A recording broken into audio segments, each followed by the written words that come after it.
High views. వాస్తవానికి ఇది catalyst SP ఛానల్లో పెట్టాలి, బట్ డివోషన్లో పెడుతున్నా.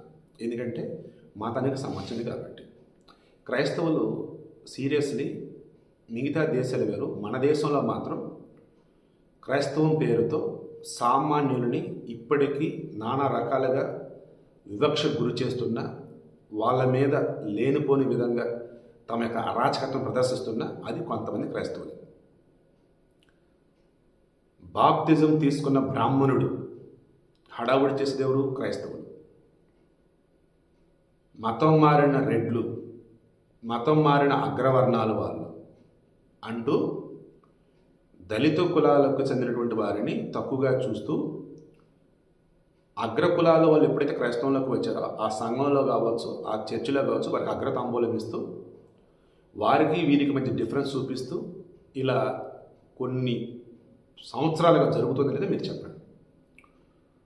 చర్చిలో ఒక పేరు ఉండింది, ప్రభుత్వం రిజర్వేషన్ కోసం ఇంకొక పేరు ఉంటుంది. అదేమంటే క్రైస్తవంలో కులం లేదంటారు, కానీ కులంతో చివరన పెట్టుకుంటారు. జగన్ రెడ్డి, ఇంకొకళ్ళు వచ్చేసి యోహాన్ చౌదరి, ఇలా రకరకాలుగా. సో వీడికి ఇంటెన్షన్ తెలుసా? నెక్స్ట్ అటాచ్ చేస్తా చూడండి. వీళ్ళు ప్రభుత్వ పరంగా రిజర్వేషన్లు కావాలి, బట్ మతంలో వచ్చేసి అంతా ఒకటేనంటూ మరలా ఆ మతంలో కూడా కులాలని చూపిస్తున్నారా లేదా? యేసు అన్నీ ఇస్తాడని చెప్తున్నప్పుడు ఆ యేసుని నువ్వెందుకు అడగకూడదు? నీకు కావాల్సినవి ప్రభుత్వాన్ని ఎందుకు అడుగుతున్నావు? అదేమంటే పేద బడుగు బలహీన వర్గాల వాళ్ళు ఎవరైతే ఉన్నారో, హిందూ మతంలో అణచివేతకు గురైన వాళ్ళు ఎవరైతే ఉన్నారో, వారి మేలు కోసం, వారి యొక్క బాగు కోసం పెట్టేటువంటి రిజర్వేషన్లని నువ్వు మతం మారి ఆ మతంలో అంతా ఒకటని నమ్మి నువ్వు అక్కడికి వెళ్ళి అక్కడ కూడా మరలా నీ కులం పేరు చెప్పి ప్రభుత్వం నుంచి అవి రావాలి ఇవి రావాలి అలా కనుక ఓపోతే ప్రభుత్వం ఒకటి నువ్వు అంటున్నావంటే నీ అంత మూర్ఖుడు ఇంకొకడు ఉంటాడు. అమాయకులైనటువంటి క్రైస్తవులని ఇప్పటికీ ఇలాంటి వాళ్ళే చెప్పి మోసం చేస్తున్నారు, మతం మారుస్తున్నారు. మన దగ్గర మీరు క్రాస్ చెక్ చేసుకోండి. చర్చిలు, క్యాథలిక్ చర్చిలని, రోమన్లని, ఎవెంజులని, రకరకాల చర్చిలు ఉంటాయి. ఒక్కొక్క బైబిల్లో మరి ఏమంటే వాళ్ళ దగ్గర అవి ఫాలో అవుతారు. దేవుడి వల్ల ఒకళ్ళ ప్రభు అంటారు, కానీ మొత్తం మార్పులు చేర్పులు. నిన్న పాకిస్తాన్ ఒక మసీదులో బాంబు బ్లాస్ట్. ఏంటంటే ఈ ముస్లింల్లోనే అల్లాని పూజించే వీళ్ళల్లోనే 2-3 వర్గాలు మరలా ఒకళ్ళంటే ఒకళ్ళకి పడదు, వాళ్ళ మసీదు మీద బాంబులు. నేను ఎవరైనా తక్కువ చేయట్లే, కానీ గతంలో కూడా శైవం అంటూ వైష్ణవం అంటూ శైవరాజులు వైష్ణవరాజులు అంటూ వేరువేరుగా ఉంటూ గొడవలు హడావుడి నడిచిన ఆదిశంకరాచార్యులు లాంటి గొప్పవాళ్ళు, రామానుజాచార్యులు లాంటి గొప్పవాళ్ళు, అండ్ రామదాసు లాంటి వాళ్ళు, అన్నమయ్య లాంటి వాళ్ళు, ఇలా ఎవరైతే వచ్చున్నారో అప్పటికే మొత్తం మారిపోయినారు. మనది హైందవ ధర్మం, సనాతన ధర్మం అని చెప్పేసి. బట్ మిగతా మతాలు అలా లేవు. నా బాధ అంతా అదే.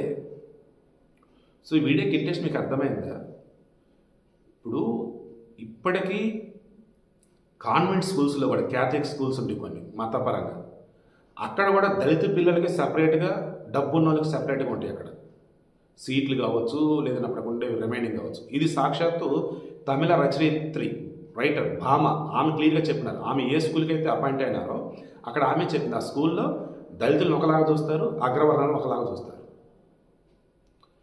కేరళలో చర్చిలకు సంబంధించినప్పుడు జోసెఫ్ అండ్ చాకో అనే పాస్టర్లను చంపారు. ఎందుకు చంపారు? పూల యాంథనీ అని చెప్పేసి అతను ఆ క్రైస్తవ మతాధిపతో ఏదో అంటారు, చూశారు, టాప్ పొజిషన్. దానికి రావడానికి ఎన్ని సంవత్సరాల సమయం పట్టింది ఒకసారి చెక్ చేసుకోండి. ఏ కేరళలో అయితే క్రైస్తవుని ఎక్కువగా ఫాలో అవుతారో అక్కడ కూడా భయంకరమైన కుల వివక్ష అనేది ఉంటుంది. మన దేశంలో మొట్టమొదట క్రైస్తవం తీసుకున్న వాళ్ళు బ్రాహ్మణుడే, కేరళ బ్రాహ్మణుడు. ఫండ్స్ వస్తాయి, అండ్ ఈ కేరళ బ్రాహ్మణుడు మేమే మారినప్పుడు మీరు మారారేంట్రా అని చెప్పేసి పాపం నిమ్న కులాల వారిని, దళితుల్ని మతం మార్చేశారు. ఇప్పుడు ఎక్కడైతే కేరళకు సంబంధించి క్రైస్తవ పేరులతో ఉన్నటువంటి వాళ్ళు బ్రహ్మాండ కోట్లు సంపాదించినారో వాళ్ళంతా కూడా అగ్రవర్ణాల్లో ఉన్నటువంటి వాళ్ళే, మతం మారి ఆ రకంగా డబ్బులు బాగా కూడబెట్టుకున్న వాళ్ళే, బిందాస్గా బతుకుతున్న వాళ్ళే. అదే కేరళలో, అదే తమిళనాడులో, అదే ఆంధ్రప్రదేశ్లో, అదే తెలంగాణలో, అదే కర్ణాటకలో, మన ఈ సౌత్ ఇండియా మొత్తం మీరు అబ్జర్వ్ చేస్తే నార్త్ ఇండియా కన్నా క్రైస్తవులు ఇటే ఎక్కువ ఉంటారు. ఎందుకంటే గతంలో బ్రిటిష్ వాళ్ళు ఎక్కువ ఉండి హడావుడి చేసింది ఇక్కడ, మత మార్పిడి జరిగింది కూడా ఇక్కడే. నార్త్ ఇండియాలో కూడా ఉంటాయి. నార్త్ ఇండియాలో వచ్చేసి హిందువులలో అమాయకులైనటువంటి పాపం అంత మెచ్యూరిటీ ఉన్నటువంటి వాళ్ళు ఎక్కువ ఉంటూ ఉంటారు, మూఢనమ్మకాలలో ఇది. సౌత్ ఇండియాలో ఈ క్రైస్తవులు ఎక్కువ కనిపిస్తుంటారు. ఇటువంటి వాళ్ళు హిందువులు కూడా ఉంటారు, ముస్లింలు కూడా ఉంటారు, కాదు, క్రైస్తవులు ఎక్కువ కనిపిస్తుంటారు. సో వీటికి ఇంటెన్షన్ ఏంటంటే మతాన్ని అడ్డదిడ్డంగా వాడుకుంటూ మరలా ప్రభుత్వానికి సంబంధించిన నియమ నిబంధనలు ఏవైతున్నాయో మా మీద కక్ష అంటూ సొల్లు కబుర్లు చెప్తూ మతంలో అంతా ఒకటే క్రైస్తవులని అంటూ మీ హిందువుల కులాలు ఉంటే అదిరిదిని అంటూ ఇదే క్రైస్తవుల మరల అగ్రవర్ణానికి ఒకలాగా, నిమ్న వర్గానికి ఒకలాగా, అండ్ చర్చిలకు ఒకలాగా, సంఘాలకు ఒకలాగా, రకరకాలుగా. మీకు అర్థమవుతుందా? మతం అన్నది ఏదైతే ఉన్నదో అది దేవుడు ఒక్కడన్నట్టుగా మొదలైనా ఆ మతంలో కులాలను కుంపట్లు పెట్టి వాళ్ళు వేరు వీళ్ళు వేరు అని చెప్తూ అంతిమంగా కుల వివక్ష అన్నది అంతటా ఉంది. అది మన భారతదేశంలో పీక్స్లో ఉంది అన్నది నిజం నిజం నిజం. నెక్స్ట్ వీడియో అటాచ్ చేస్తాం చూడండి. ఇప్పుడు మన సంఘంలో చాలా మందికి ఉండే డౌట్, చాలా మందికి ఉన్న ప్రశ్న కూడా ఇది. బాప్తిజం తీసుకున్న తర్వాత ఎస్సీ కులం సర్టిఫికేట్ ఉండాలా లేదా బీసీసీ తీసుకోవాలా? ప్రభుత్వం ఏమో బీసీసీ తీసుకోవాలని పెట్టింది. దీని సమాధానం ప్రశ్న ఆత్మీయంగా ఉంది, పరిష్కారమేమో లోకానుసారంగా కావాలి. Spiritual question, secular. సరే, నేను రెండింటికి న్యాయం చేస్తాను. మొట్టమొదటి విషయం ఏమిటంటే బాప్తిస్మానికి కులానికి అసలు సంబంధం లేదు, క్రీస్తుకు మతానికి అసలే సంబంధం లేదు. ప్రభుత్వం అలా పెట్టింది కదా, తిరిగి పోరాడదాం, ప్రభుత్వానికి కొంచెం బుద్ధి కలిగేటట్లు చేద్దాం.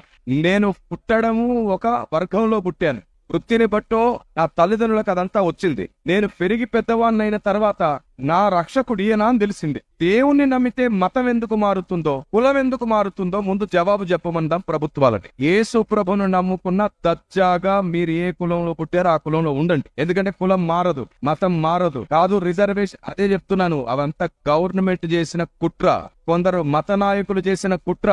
యేసు ప్రభు నమ్మితే మీ రిజర్వేషన్లు పోతాయని భయపెడితే నమ్మకుండా ఉంటారని చేత కావట్లేదు కాబట్టి అనవసరమైన అట్టు పెడుతున్నారు. గొడవలు పట్టం మాని వివరణగా జ్ఞానంగా ఆలోచన ఇచ్చి చూడండి. ఇక్కడ ఇంతమంది క్రైస్తవులు ఉన్నారు కదా, గర్వాపసి చేసుకోండి. అవసరమైతే నేతి లేని బీరకాయలన్నిటి సంచిలో నింపుకొని పోండి, మాకు ఏ బాధ లేదు. మాటలు నేర్పుతారో ముక్కలు పెడతారో ఏం చేస్తారో చేసుకోండి. మేం మాత్రం ప్రాణం పెట్టిన క్రీస్తును ప్రకటించాం. చాతనైతే ఉన్నవారిని తీసుకొని వెళ్ళిపోండి. కానీ కుట్రలు చేస్తే ఏదో ఒక రోజు అదే కుట్రకు బలి అవుతారు. క్రైస్తవులు ఆలోచించడం నేర్చుకోవాలి. బాప్తిస్మము దేవునితో మనకుండే నిష్ఠకు సంబంధించింది, దీక్షకు సంబంధించింది, తిరిగి జన్మించే ప్రాసెస్. అది రెండవసారి ఆయన కొరకు తిరిగి జన్మించే ప్రాసెస్ బాప్తిస్మం. ఈ స్పిరిచువాలిటీకి ఈ సెక్యులరిజం ఎందుకు యాడ్ చేశారు? కాబట్టి కులం మారదు, మతం మారదు. దేవునికి కులం లేదు, మతం లేదు.